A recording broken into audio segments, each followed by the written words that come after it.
all, and welcome back to another wonderful Ponytown update video. Today we have ourselves version 0.81.3, and let me tell you, this is something that's very exciting and something that we've been waiting for quite a while. They finally disabled the holiday event. That's right, the holiday event is finally gone. All of those Christmas decorations are gone. That thing that ended over a month ago, well, almost a month ago at this point now, is finally gone, and it is over, and it will never be coming back, at least until next year. But on a more serious note, they added a very awesome feature to this update. In fact, they added a handful of really awesome features to this game in this update here.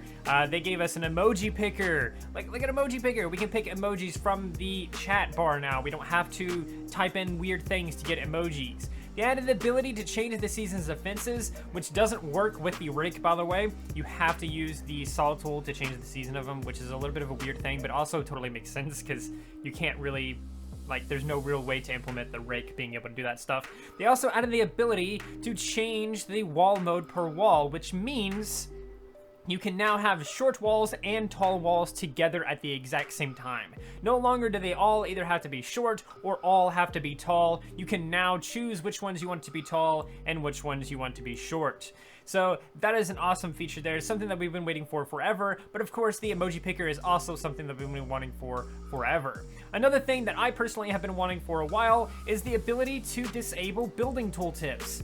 For me as a veteran player, and as for some of you who may also be quote-unquote veteran players who know a lot about Ponytown or just have been playing for a really long time or whatever, this building tooltip thing is a little bit annoying. Essentially, the tooltip is something that comes up every single time you equip a tool.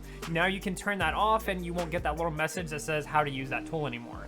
It is on by default, so you can go through your settings and do that if you wanted to remove it. But if you're new to the game, don't worry about it. You can still get those tooltips. They added a setting to lower the screen brightness and contrast, which is an awesome feature and is technically a response to the, claims that people have been making of people, raiding the map with eye-bleeding OCs in an attempt to cause seizures to people. So you can now change your screen brightness and your contrast to hopefully negate a lot of those situations. And it's also really good for people who have other vision impairments and stuff like that, who may not be able to see the game very well because of its brightness, because of its contrast, or whatever. You can now turn that all the way down to 0 or all the way up to 100.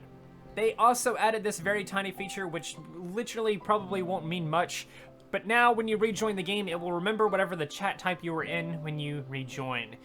Basically, if you had your, personal tab open on your chat log and you leave and come back, it used to automatically reset it back to the local chat tab and you'd have to press the personal tab again. Now it just remembers that and you could just reload the game and boom, you still have the personal tab open. But other than that, they improved other things such as displaying the server list. They fixed benches bobbing in water, which was a weird issue that happened for a while. They fixed some see-through, not accounting for wall obstacles. They fixed page loading after update process got interrupted, optimized server performance, and reduced network trafficking, as they do every single update. So honestly, as I say every update, I don't know how much these last two things actually matter because they do that literally every single time. So who knows what that actually means as well. I would really love to hear what these two things actually mean. What do they actually mean and why, how are they capable of improving it every single time? That's crazy. But anyway, let's go ahead and load into the game.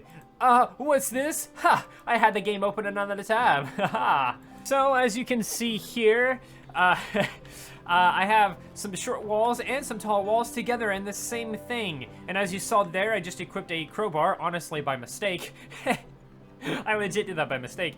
But as you saw, I equipped that and no tooltip appeared. I can press F2 and you can see how disabled all chat messages. It is not that that is stopping me. All my chat messages are enabled if I equip the shovel.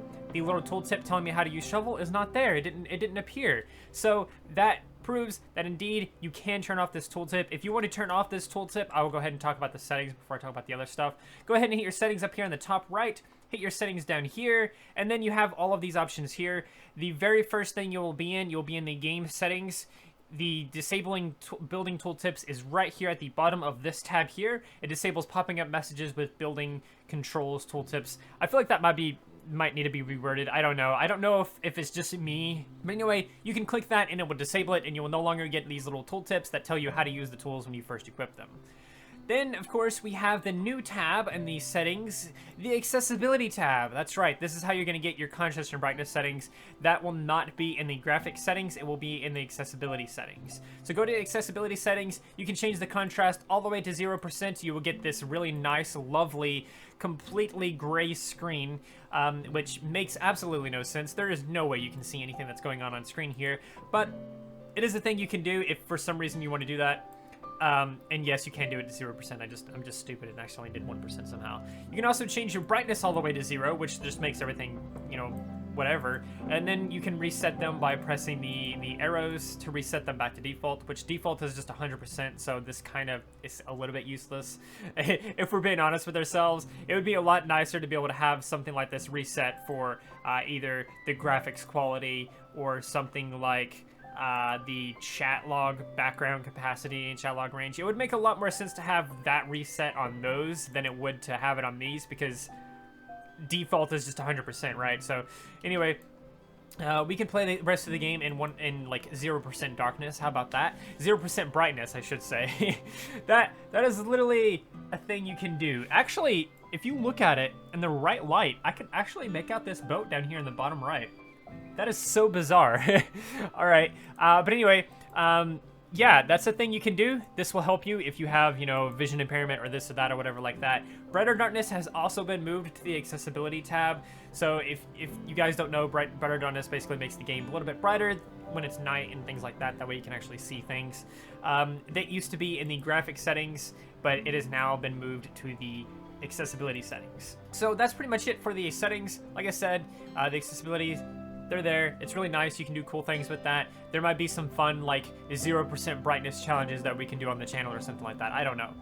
It will also remember these, so if you can somehow, like, if you're, like, really good friends with your friend or something like that, and you can, like, get into their account or something like that, you can just turn their brightness all the way down to 0 and then just leave or whatever like that. The next time they come on, and their brightness is 0, and they're like, oh my god, what's happening?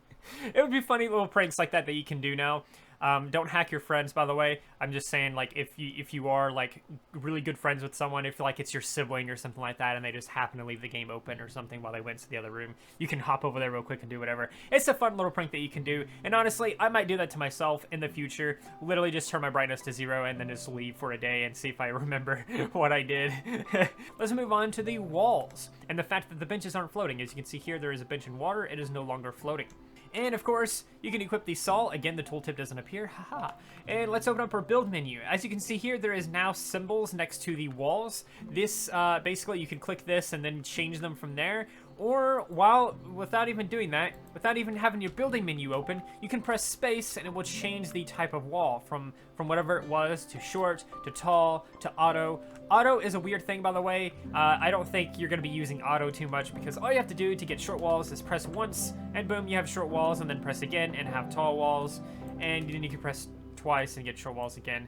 Oh, that's right, that's what auto does. Auto is the type of wall that will change with the F8 key to turn on tall or short walls. So basically, these walls right here are auto. If I press F8, it will make them short, but the tall walls are still tall, and the short walls are still short. If I turn on tall walls again, the auto walls will become tall again. So that's what the auto walls do, essentially. Other than that, the auto walls can get really, really confusing when you're, have the auto walls equipped and you kind of hover over certain other walls and things like that. But another similar thing happens with the fences. You can now change the season of them just simply by pressing space, and it will change the season of them. Of course, you have the same seasons as always: summer, winter, and auto. There is no fall version of the, or autumn version of the fences or anything like that. But I can place some fences just like this, of course, and then I can equip my rake, and of course, as you can see here, I cannot change that at all. You have to have the saw equipped to change the wall type like that. As well, you can't change the wall types with any tools. You have to use the saw to change that type. So that pretty much does it for the video. There's not really anything else that happened in the update other than this very last thing, which I'm going to show you right now, because it is like 100% going to get patched, probably like extremely soon. But essentially, all you have to do is equip a flying character like so. I'm just going to use Sugar Cloud for this example. Then I'm going to switch over to Skella. All you have to do is do that, and then if you spam fly just at the right time, you will be able to float without any wings. You can do it like that. You can fly with mismatched wings or without any wings, as you can see here. Skella is flying around with a saw. What is she gonna do? No one knows, but you best be afraid. But anyway, that's going to do it for the video. And yes, this does count as flying, so I can fly over these obstacles. But that is going to do it for the video. I do hope that you enjoyed. If you did, please do like, subscribe, and share, and do all of those wonderful things like that. Because when you do those wonderful things, you get access to wonderful content such as this. But that's not all you get. No, it is not all you get. You also get to become wonderful yourself. And I think we all want that. So do those wonderful things, and until next time, stay wonderful.